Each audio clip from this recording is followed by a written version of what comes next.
সম্মানিত ভাইরা আমার, কোরআন সম্পর্কে বলতেছিলাম যে আজকের পৃথিবীতে আন্তর্জাতিক মানের হাফেজুল কোরআনের সংখ্যা হলো 4,30,00,000। আল্লাহ রাব্বুল আলামিন বলেন, তুমি যদি একটা হাফেজুল কোরআনের সিনাকে টুকরা টুকরা করে তুমি যদি কোরআনের একটা আয়াত আবিষ্কার করতে পারো, সমস্ত সিনাটাকে যদি তুমি কোটে টুকরা টুকরা করে খুঁজে বেড়াও কোরআনের একটা হরফ, সেই সিনার ভিতরে, বুকের ভিতরে খুঁজে পাবে না। কিন্তু আমি আল্লাহ তাআলা এই কোরআনটাকে এমন কিছু বনি আদমকে, আমার বান্দা বান্দীদের কলবটাকে আমি আল্লাহ কোরআনের জন্য কবুল করেছি। দুনিয়ার সমস্ত কপিগুলোও যদি জ্বালিয়ে দেওয়া হয়, সমস্ত মসজিদ মাদ্রাসার কোরআনগুলাকে যদি পানিতে ফেলানো হয়, একটা কোরআনের কপিও যদি পৃথিবীতে না থাকে, এক মুহূর্তের জন্য আল্লাহর জমিনে কোরআন তেলাওয়াত বন্ধ করা হবে না। আল্লাহর কালাম শুরু শুরু মাসুম বাচ্চারা এই হাফিজুল কোরআনটা বিসমিল্লাহ বলে যখন তেলাওয়াত শুরু করবে, আউযু বিল্লাহ বিসমিল্লাহ বলে সূরা ফাতিহা থেকে যখন তেলাওয়াত শুরু করবে, করতে করতে করতে করতে সূরা নাস পর্যন্ত তেলাওয়াত করে ফেলবে, এক বসার ভিতরে কোনো লোকমা লাগবে না। এই যে রমজান মাস আসতেছে, আল্লাহর কোরআনের কি মজা, আল্লাহর কোরআনের ভিতরে কি মধু। প্রতিদিন 20 রাকাতের ভিতরে হাফেজ সাহেবরা যখন তেলাওয়াত করে, পিছনে যারা শুনে তারা পড়তে পারে না, অর্থ বুঝে না, কিন্তু আল্লাহর বান্দারা নামাজের ভিতরে 1 থেকে 1.5 ঘন্টা, কোথাও কোথাও 2 ঘন্টা সময় পর্যন্ত নামাজে দাঁড়ায় থাকে, মশায় কামড়ায়, পা ফুলে যায়, পা ব্যথা করে, হাঁটুতে ব্যথা হয়ে যায়, কিন্তু আল্লাহর কোরআনের মজা মধু এত বেশি, ওই কোরআনের আকর্ষণে 1.5-2 ঘন্টা সময় চলে যায়, আল্লাহর বান্দাদের কোনো হুঁশ থাকে না। পৃথিবীতে এমন কোন কিতাব আছে, এমন কোন গান আছে, এমন কোন নাটক, সিনেমা, উপন্যাস আছে যেটা বারবার শুনলে পড়লে পরে মজা লাগে? পৃথিবীতে এমন কোন সিনারি, এমন কোন সিনেমা, এমন কোন নাটক, এমন কোন গান দেখাতে পারবেন না। কিন্তু আল্লাহর কালামের মজা এত বেশি, যত শুনবেন ততই দিল, মন, প্রাণ, কান সব শান্ত হয়ে যাবে, ঠিক কিনা? সম্মানিত ভাইরা আমার, আল্লাহ পাক এই কোরআনকে বানিয়েছেন নূর।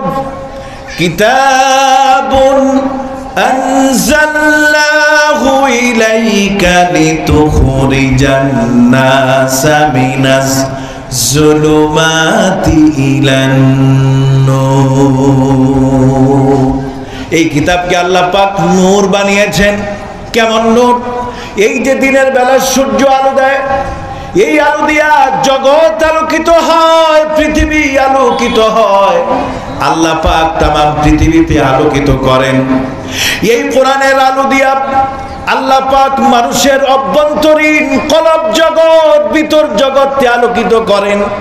এই দুনিয়ার সূর্য জমিন থেকে 9,30,00,000 মাইল দূরে সূর্য, এই সূর্যের আলোকে, এই সূর্যের গতিকে, এই সূর্যের শক্তিকে তাম পৃথিবীর বাইডেন প্রশাসন, লাভেদিন Putin, China, America, Europe, Japan সব শক্তিধর রাষ্ট্র মিলেও যদি একত্রিত হয়ে আল্লাহর সেই সূর্যের আলো গতিপথ যদি রোধ করতে চায়, বন্ধ যদি করতে চায়, ও আমার মুসলমান ভাইরা আপনারা বলুন, আল্লাহর এই সৃষ্টি সূর্যের আলো আর গতি পৃথিবীর কোন শক্তিকে বাধাগ্রস্ত করতে পারবে কিনা?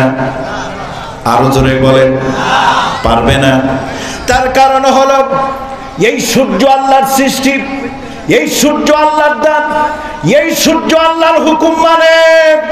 এই জন্য তাম পৃথিবীর সমস্ত শক্তি মেলে দুনিয়ার বাহ্যিক দৃষ্টি দিয়া যেই জগৎটাকে আলোকিত করে, এই জগতের আলোকে যেমন নির্বাপন করা যাবে না, শেষ করা যাবে না, গতি রোধ করা যাবে না, ঠিক তদ্রূপ আল্লাহ রাব্বুল আলামিন মানুষের কলব জগতে, অন্ধকারের ভিতরে মানুষের অভ্যন্তরীণ আরেকটা জগৎ আছে, সেই জগতের নাম হলো কলবের জগৎ।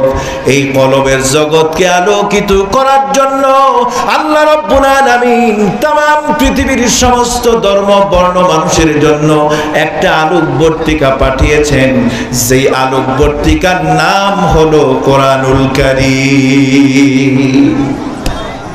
দুনিয়ার সূর্যকে যেমন কোন শক্তি নির্বাপন করতে পারবে না, ঠিক তদ্রূপ মানুষের অন্তর থেকেও আল্লাহর কোরআনকে কোনো অবস্থাতেই নির্বাপন করতে পারবে না। সুবহানাল্লাহ। এই কোরআনের মাধ্যমে আল্লাহ রাব্বুল আলামিন সমস্ত নবীদের নবী, কুল কায়নাতের নবী, নবী মুহাম্মদুর রাসূলুল্লাহ সাল্লাল্লাহু আলাইহি ওয়াসাল্লামকে শ্রেষ্ঠত্বের মুকুট পরিয়েছেন। এই কোরআন আল্লাহ পাক রাসূলুল্লাহকে দিলেন, আল্লাহ রাসূলকে মেরাজ দিলেন। 3000-এর অধিক রাসূলুল্লাহকে আল্লাহ পাক মুজিজা দিলেন। তার মধ্যে উল্লেখযোগ্য মুজিজা হলো কোরআন, আর একটা মুজিজা হলো মেরাজ।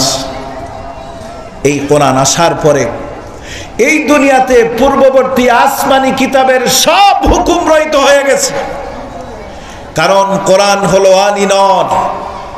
এই কোরআন হলো শ্রেষ্ঠ নবীর উপরে নাজিলকৃত কোরআন। সমস্ত নবীদের নবী যেমন নবী মুহাম্মদুর রাসূলুল্লাহ সাল্লাল্লাহু আলাইহি ওয়াসাল্লাম, ঠিক তদ্রূপ সমস্ত কিতাবের সর্দার কিতাব হলো কোরআনুল কারীম। সুবহানাল্লাহ। এই কোরআনুল কারীম কেমন কিতাব? এই আসমানি কিতাবগুলিকে আল্লাহ রাব্বুল আলামিন সরাসরি সমস্ত নবীদের উপরে আল্লাহ পাক নাজিল করেছেন, আর সমস্ত নবীদের শিক্ষক হলেন স্বয়ং আল্লাহ। সমস্ত নবীদের শিক্ষক কে? আল্লাহ। সমস্ত নবীদেরকে আল্লাহ পাক নিজে শিক্ষা দিয়েছেন। দুনিয়ার কোন ইউনিভার্সিটি, কলেজে, মাদ্রাসায় কোন পয়গম্বর পড়াশোনা করেন নাই। হুজুরে পাক সাল্লাল্লাহু আলাইহি সাল্লামের কাছে যখন ওহীর মাধ্যমে সূরা আলাকের 5টি আয়াত নাজিল হলো, হেরা পর্বতের ভিতরে, যেই পর্বতের ভিতরে রাসূলুল্লাহ সাল্লাল্লাহু আলাইহি সাল্লাম 3টা চিল্লা দিলেন। কয়টা চিল্লা? 3টা চিল্লা দেওয়ার পরে হযরতে জিবরাইল আমিন কোরআন নিয়ে যখন আসলেন, বললেন ইকরা, আপনি পড়ুন। রাসূলুল্লাহ বললেন মা আনা বিকারিন, আমি পড়তে পারি না, আমি পড়তে জানি না। এভাবে 3 বার বললেন। এরপরে আল্লাহ পাক জিবরাইলকে বলে দিলেন, বলো সে যেন আমি প্রভুর নামে পড়ে। কারণ নবী মুহাম্মদুর রাসূলুল্লাহ মনে করতেছে যে জিবরাইল আমার শিক্ষক হবে কেন, জিবরাইল আমার শিক্ষক হবে কেন? আমি তো আল্লাহর কাছ থেকে শিখবো, আমি তো উম্মি নবী, আমাকে শিক্ষা দিবেন স্বয়ং আল্লাহ। আমি নবী মুহাম্মদুর রাসূলুল্লাহর শিক্ষক কোন অবস্থাতেই কোন ফেরেশতা হতে পারে না। সুবহানাল্লাহ। এবার জিবরাইল বললেন বিসমিক ইকরা বিসমি রাব্বিকাল্লাযী খালাক। আল্লাহ রাসূলের সামনে হযরতে জিবরাইল বললেন, পড়ুন আপনার প্রভুর নামে, যিনি আপনাকে সৃষ্টি করলেন। এই ইকরা বিসমি রাব্বিকাল্লাযীর ভিতরে নারী আর পুরুষ আল্লাহ রাব্বুল আলামিন এই পৃথিবীর সমস্ত মানব বর্ণগুলিকে বলেছেন পড়ো। কার নামে? তোমার প্রভুর নামে। যত পড়া, কোরআনের যত পড়া পড়বা, কোরআন যখন তেলাওয়াত করবা পড়বা তোমার প্রভুর নামে, আর কথা বলবা আল্লাহর সাথে। এই জন্য দুনিয়ার মানুষ যদি কথা বলতে চায় সে যেন কোরআন তেলাওয়াত করে। সুবহানাল্লাহ।